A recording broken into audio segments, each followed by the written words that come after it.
বলেই এগিয়ে আসলো বর্ষা। রাদীপ ভ্রু কুঁচকে তাকালো। ও কখন এত করে বলল? লম্বা শ্বাস ফেলে বাইক স্টার্ট দিল। বড় চাচি আসবো? নিজের রুমে বসেছিলেন স্মৃতি। আপাতত তার কাজ নেই। নীতিকে দেখে মুচকি হেসে বললেন, আয়। নীতি সাহস নিয়ে ঢুকলো। মূলত ওর এখন বিয়ে নিয়ে মাথা ব্যথা নেই, কিন্তু বড়রা যদি ভাবে ওর মত নেই আর না করে দেয়, তাহলে ওর কি হবে? কিছু না, শুয়ে আছি, কাজ নেই। তুই এখানে যে কিছু বলবি? না, এমনি গল্প করতে আসলাম। বলেই চাচির পাশে বসলো। টুকটাক কথার মাঝেই নীতি বলে বসলো, আহনাব ভাই আর প্রীতির বিয়ে দেবে না? দেব না কেন? কবে? তোর এত আগ্রহ কেন, আগে সেটা বল। বলতে বলতে রুমে ঢুকলেন জোহরা। মেয়ের সামনে দাঁড়িয়ে বুকে হাত গুজে বললেন, তখন দেখলাম তোর ছোট চাচিকেও একই কথা জিজ্ঞেস করলি, মতলব কি রে? দুজনেই কড়া দৃষ্টিতে তাকালো। নীতি আমতা আমতা করে বলল, আরে মতলবের কি আছে? ওরাই আফসোস করছে আমার জন্য নাকি ওদের বিয়ে আটকে আছে। এখানে আমি কি করেছি বলো?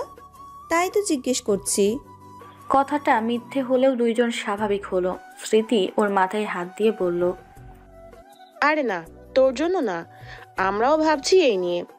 আজকে এমনিও কথা হতো। আর তোর বিয়ে এখন দিচ্ছি না, কারণ নাহিয়ানের মা বলেছেন তোদের বিয়ে একসাথে দিতে চান না। এতে করে এক একজনের ভাগ্যে এক এক রকম আপ্যায়ন হবে। আর যেহেতু তুই আর নাহিয়ান এখনো একে অপরের অপরিচিত, তাই কেউ চায় না এখনই এসব নিয়ে চাপ দিতে। আপাতত তোরা একটু নিজেদের মাঝে কথাবার্তা চালিয়ে যা, ওদের বিয়ে শেষে তোদের মত নিব আমরা। নীতি মাথা নাড়িয়ে উঠে এলো। বাইরে এসে লম্বা নিঃশ্বাস ফেলল। অতঃপর নিজের মনে নিজেই বলল, আমি আর নাহিয়ান অপরিচিত? আহা, আরে এখানে আসলেন কেন? বর্ষার কথার উত্তর না দিয়ে রাদীপ বলল। নামো। বর্ষা চুপচাপ নেমে গেল। ফার্মেসির সামনে নেমেছে ওরা। রাদীপ ওখানে একজনকে বর্ষার হাতে আর পায়ে ড্রেসিং করিয়ে দিতে বলল। এসবের দরকার নেই ভাইয়া। ওখানে বসো বর্ষা। বর্ষা আবারও মানা করতে চাইলেই রাদীপ চোখ রাঙালো। বাধ্য হয়ে বসলো সে। ড্রেসিং শেষে আবারও রওনা হলো। বাসায় গিয়ে ওষুধ দিলেই পারতাম। এতক্ষণ ক্ষত নিয়ে ঘোরা ঠিক না, ইনফেকশন হতে পারে। বর্ষা কিছু বলল না। রাদীপ ওকে বাড়ির সামনে নামিয়ে দিয়ে চলে গেল। অবশেষে 2 দিনের মাথায় নীতির কারণেই শুরু হলো প্রীতি আর আনাফের বিয়ের আমেজ। কলিং বেল বাজতে রীতি এসে দরজা খুলল। সামনে নীতি, সিনথি আর প্রীতির বাবাকে দেখে চমকে গেল নীতি। তোমরা? নীতি মুখ বাঁকিয়ে বলল, ইস, এবারের বউয়ের কি শ্রী! মেহমান বাইরে দাঁড় করিয়ে রেখে জিজ্ঞেস করছে তোমরা? সঙ্গে সঙ্গে পেছন থেকে রাদীপ ওর মাথায় জোরে থাপ্পড় দিল। নীতি মাথায় হাত বুলাতে বুলাতে বলল, ভাইয়া। এসেই শুরু হয়ে গিয়েছিস তুই? তো আমার কি দোষ? ও তো আমাদের ভেতরেই আসতে বলছে না। রীতির হুঁশ হলো। সরি, ভেতরে আসো। সবাই ভিতরে ঢুকলেও নীতি রীতির কাছে এসে দাঁড়ালো। হাসি হাসি মুখ করে বলল, কেমন আছো বইনা? রীতি আগা থেকে গোড়া নীতিকে পরখ করলো। অতঃপর বুকে হাত গুজে জিজ্ঞেস করলো, বিয়ে প্রীতির, অথচ খুশি তুই, কি ব্যাপার? নীতি রীতির গলা জড়িয়ে বোঝানোর ভঙ্গিমায় বলল, এসব বড়দের ব্যাপার, বাচ্চারা বুঝে না। বাচ্চা না বলেই ওর কান টেনে ধরল নীতির। আপু লাগছে। আমি বাচ্চা, তাই না? না না, তুমি বুড়ি। কি? আরে তুমি যুবতী, এবার ছাড়ো। রীতি ছাড়লো। নীতির ছাড়া পেয়ে একটু দূরে সরে দাঁড়িয়ে বলল, ভাইয়াকে ওইভাবে মারো নিশ্চয়ই, বেচারা ভাইয়া। নীতির বাচ্চা? নীতিকে আর পায় কে? সিনথির সাথে বাড়ির ছাদে এসেছে নীতি। নিচে রাদীপ আর প্রীতির বাবা বড়দের সাথে কথা বলছেন। মূলত দাওয়াত দিতে এসেছে ওরা। অবশ্য দাওয়াত বলা চলে না এটাকে। আসলে এসেছে রীতিকে নিতে। কাছের সব মানুষ একসাথে থাকলে অনুষ্ঠানটা মজে ওঠে। এই ফাঁকে নীতি সিনথির নাম করে উপরে চলে এসেছে। উদ্দেশ্য নাহিয়ান হলেও বেচারা নেই এখন বাড়িতে। নীতি সিনথিকে এক পাশে দাঁড় করিয়ে অন্য পাশে গেল। ইয়ারফোন কানেক্ট করে নাহিয়ানকে ভিডিও কল দিল। 3 বার কল দেওয়ার পর রিসিভ হলো। খুব ব্যস্ত? ইয়েস। তাহলে রেখে দেই। ওকে। নীতি চোখ ছোট ছোট করে তাকালো। নাহিয়ান হেসে দিল ওর চেহারা দেখে। কি হলো? সত্যি রেখে দেব? হুম, মিথ্যা রেখে দাও। আজকাল বড্ড বেশি ইয়ার্কি করতে শিখেছেন দেখছি। কারণ তোমার আমার সম্পর্কই এমন, ইয়ার্কি, মজা, ঠাট্টা, রাগ, কষ্ট মিলিয়ে। আর আর সেখানে রয়েছে অফুরন্ত ভালোবাসা। নীতি মুচকি হাসলো। নাহিয়ান একটু খেয়াল করতেই বলে উঠল। কোথায় তুমি? নীতি ঠোঁট চেপে হেসে বলল, আমার শ্বশুর বাড়ি। মজা নিচ্ছ? সিরিয়াস একটা সম্পর্কও আছে আমাদের মাঝে। কতক্ষণ আছো? বের হব একটু পর। তাহলে আসলেও পাবো না। কি? আপনার দেখা। হুম, ব্যাপার না, কালকে দেখা হবে। কালকে কি করে?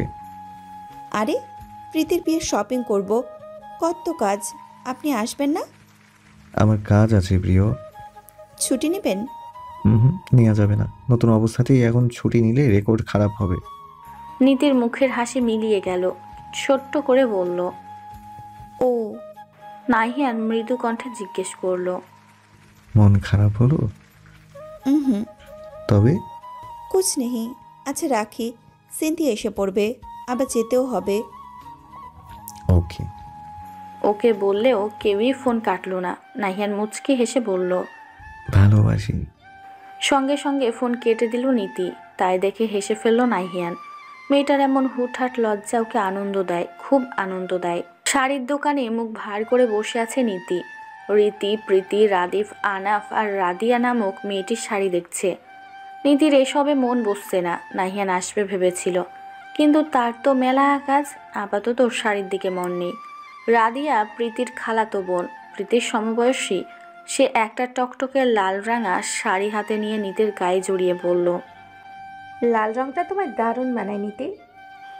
নীতি প্রথমে একটু চমকে গেলেও পরক্ষণেই হেসে শাড়িটা জড়িয়ে আয়না দেখতে লাগলো। ভালো লাগছে নাকি খারাপ সেটা বুঝে উঠতে বেশ বেগ পেতে হচ্ছে তার। না, খারাপ না, তবে একটু বেশিই লাল মনে হচ্ছে তার। রাদিয়া হাসি মুখ করে বলল, কি দারুণ না? নীতির দ্বিধায় পড়ল, কি বলবে। এমনটা না ওকে খারাপ লাগবে, কিন্তু আবার কেমন জানি। সব শেষে না পেরে রীতি প্রীতিকে ডেকে বলল, আমাকে কেমন লাগবে এটাতে? শাড়ি বাদ দিয়ে নীতির দিকে তাকালো ওরা। ছি, কি চয়েস! রীতি কিছু বলার আগেই পুরুষালী কণ্ঠ শুনে মৃদু কেঁপে উঠল নীতি। না তাকিয়েও বুঝতে পারল মানুষটাকে। নাহিয়ান এগিয়ে নীতির সামনে দাঁড়ালো। বধূ তো প্রীতি, তুমি লাল শাড়ি দিয়ে কি করবে? ওর সাথে বিয়েতে বসবে নাকি? বর কে হবে তোমার তাহলে? নীতি নিজেকে সামলে গায়ের শাড়ি ওর মুখে ছুঁড়ে দিয়ে নিজের জায়গায় বসলো। সবাই মুখ চেপে হাসলো। মাঝ থেকে রাদিয়া বলে উঠল, আমিও এটাই বলছিলাম, লাল রং বেশি বেশি হয়ে যায়। নীতি চোখ বড় বড় করে ওর দিকে তাকালো। রাদিয়া চোখ দিয়ে ইশারা করে ওকে কিছু বলতে নিষেধ করলো। এর মাঝে রীতি জিজ্ঞেস করলো, তুই না আসবি না বললি? হাফ টাইম কাজ করে ছুটি নিয়েছি, পরে ওভার টাইম করে কভার করে নিব। নীতি আর চোখে তাকালো। ওর জন্য এখন ওভারটাইমও করা লাগবে তার? ভাইয়া, ওই বেগুনি রঙের শাড়িটা দেখান তো। নাহিয়ানের ইশারা করা শাড়িটা বের করে দোকানদার সামনে রাখলো। নাহিয়ান হাতে নিল। গাঢ় বেগুনি রঙের সিল্কের শাড়িটা বেশ সুন্দর। নাহিয়ান ওটা নীতির গায়ে জড়িয়ে ওকে আয়নার দিকে মুখ ঘুরিয়ে বলল, এটা পারফেক্ট, তোমাকে মানাবে ভীষণ। অতঃপর মৃদু কণ্ঠে কেবল নীতি শোনার জন্য বলল, আমার বউ হিসেবে। চমকে নাহিয়ানের দিকে তাকালো নীতি। নাহিয়ান ভ্রু উঁচিয়ে জিজ্ঞেস করলো, কি? নীতি উত্তর না দিলেও মুখে হাসি রেখা ফুটালো, কিন্তু এই হাসি খুব একটা স্থায়ী হলো না। ওদের মাঝে রাদিয়া ফোড়ন কেটে বলে উঠল, আপনার চয়েস তো দারুণ, আমাকেও একটা চয়েস করে দিন না। হ্যাঁ অবশ্যই। বলেই শাড়ি দেখতে লাগলো। ব্যাপারটা নাহিয়ান স্বাভাবিকভাবে নিলেও নীতি মানতে পারল না। দাঁত কিরমির করে নাহিয়ানের হাতে সে লাল শাড়িটা দিয়ে বলল, এটা দিয়ে বলুন, সেই মানাবে। আরে না না, এটা মানা। আর কিছু বলার আগেই নীতি নাহিয়ানের হাত চেপে ধরল। নাহিয়ান নীতির দিকে তাকাতেই ও ইশারায় বোঝালো এটাই দিতে। কারোর এদিকে তেমন খেয়াল নেই। রাদিয়া নিজ মনে শাড়ি নাহিয়ানের সামনে এনে দিচ্ছে। বললেন না যে কোনটা নিব? নাহিয়ান উপায় না পেয়ে সেই শাড়িটাই ওর হাতে দিয়ে বলল, এটা নাও, ভালো লাগবে। রাদিয়া আপত্তি করে বলল, আপনি না মাত্র বললেন বধূ প্রীতি। আরে এটা নীতিকে মানাবে না। তুমি কিউট আছো, তোমায় দারুণ লাগবে, এসব ম্যাটার করে না। নাহিয়ানের কথায় রাদিয়া খুশি হলেও নীতি চরম খেপে গেল। গাল ফুলিয়ে বসে রইল। কেনাকাটা শেষে সবাই হাঁটতে শুরু করলো। আপাতত কিছু খাবে, তারপর টুকটাক কিনে চলে যাবে। এখনো অনেক কিছুই কেনা বাকি। একসাথে একদিন এসব সম্ভব না। সবাই কথা বলতে বলতে হাঁটছে। নাহিয়ান আর নীতি পিছে পিছে, ওদের সাথে একটু দূরত্ব রাদিয়া। এমন মুখ ভার করে আছো কেন? আমার মুখ যা খুশি করব, আপনার কি? আরে কয়দিন পর তো এই মুখে আমার অধিকার থাকবে, তাই না? নীতি চোখ রাঙিয়ে নাহিয়ানের দিকে তাকালো, অতঃপর শাসিয়ে বলল, আমাকে এসব কথা না বলে যান, ওই রাদিয়াকে বলুন। ওকে কেন বলতে যাব? কেন বলতে যাবেন মানে কি? একটু আগেই তো বলছিলেন ও কিউট। এখন যান, ওর গলা ঝুলে বসে থাকুন। তুমি এই কারণে রেগে আছো? না না, রেগে থাকবো কেন? আনন্দে আছি, মহা আনন্দে। আচ্ছা আচ্ছা, রাগ কমানোর জন্য কি করতে পারি ম্যাম? ওকে গিয়ে বলেন তুমি পেতনি, তোমায় কিছুতেই মানাবে না। এটা বলবো? হ্যাঁ, পারবেন বলতে? পারবো, তবে তবে নাহিয়ান মুচকি হেসে গলা ছেড়ে গিয়ে উঠল। चांद तारों से कहो अभी ठहर जरा, चांद तारों से कहो कि अभी ठहर जरा, पहले इश्क लड़ा लो उसके बाद लाऊंगा, पहले इश्क लड़ा लो उसके बाद लाऊंगा, तेरे वास्ते फलक से मैं चांद लाऊंगा, 16-17 सितारे संग बाद लाऊंगा। ওর গলা শুনে সবাই ওর দিকে তাকালো। রীতি বলে উঠল, বাহ, আজকে কোনো কথা ছাড়াই গান গাইলেন নাহিয়ান, ব্যাপার কি? নাহিয়ান নীতির দিকে তাকিয়ে বলল, আশেপাশে স্পেশাল মানুষ থাকলে গান তো আসবেই। রীতি বলে উঠল, ওহো। কিন্তু নীতি আবার খেপে গেল, কারণ উপস্থিত সব স্পেশাল বলতে রাদিয়াকে বুঝেছে। সে নীতির সাথেই ছিল বিধায় সবাই তাকেই স্পেশাল মানুষ ভেবেছে। নয়তো নাহিয়ান আর নীতির মাঝে কি জমে। রাগে দ্রুত পা ফেলে এগিয়ে গেল নীতি। নাহিয়ান সহ সবাই হতভম্ব, এর আবার কি হলো? মন খারাপ করে অঙ্ক করছে তুর্না। আরহাম কিছুক্ষণ বাদে বাদে ওর দিকে তাকাচ্ছে। মূলত তুর্নার এই চুপচাপ পড়াটা হজম হচ্ছে না। পড়া বাদ দিয়ে বকবক করে মাথা গরম করে দেওয়া মেয়েটা মনোযোগ দিয়ে পড়ছে, ভাবা যায়। ম্যাথ করে দিতেই আরহাম বেশ অবাক হলো। অন্যদিন সহজ জিনিস করতে দিলে ও আটকে যায়, আর আজকে কঠিন ম্যাথগুলোও করে ফেলছে। বাহ, সব ঠিক আছে দেখছি। তুর্না যেন এটারই অপেক্ষায় ছিল।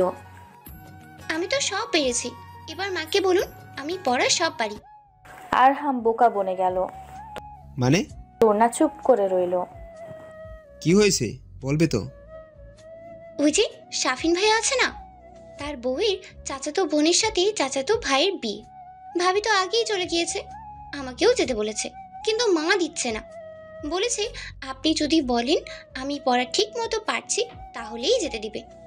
আরহাম এতক্ষণে আসল কাহিনী বুঝলো। সে ফিজিক্স বই নিয়ে পেজ উল্টাতে উল্টাতে বলল, কিন্তু আমি তো বলবো না। কেন? তোমার একদিনের পড়া দিয়ে আমার কোনো লাভ আছে?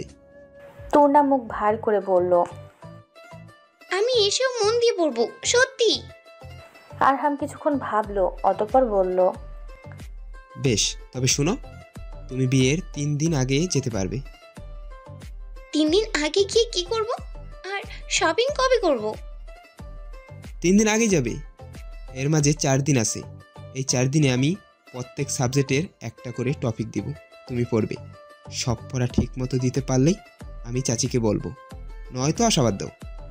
তুর্না গাল ফুলিয়ে বলল, আর শপিং? সেই সাথে ওরা চলে গেলে আমায় নিবে কে? আরহাম দীর্ঘশ্বাস ফেলল। আমি তোমাকে শপিংয়ে নিয়ে যাব আর পৌঁছেও দিব, হয়েছে? তুর্নার এটা পছন্দ হলো না, তবুও রাজি হলো। নাই মামার চেয়ে কানা মামা ভালো। আগে না যাক, বিয়েতে তো যেতে পারবে, এতেই চলবে। সমস্যা কি? ফোন ধরছো না কেন? ধরছি না যখন দিচ্ছেন কেন? তো তুমি চাইছো কথা না বলি? নাহিয়ানের কণ্ঠে রাগ স্পষ্ট। নীতির অভিমান গাঢ় হলো। বিকেলে এসে থেকে রাদিয়া সবার সাথে বলে চলেছে নাহিয়ান এই করেছে, নাহিয়ান তেমন, ওর ভালো লেগেছে।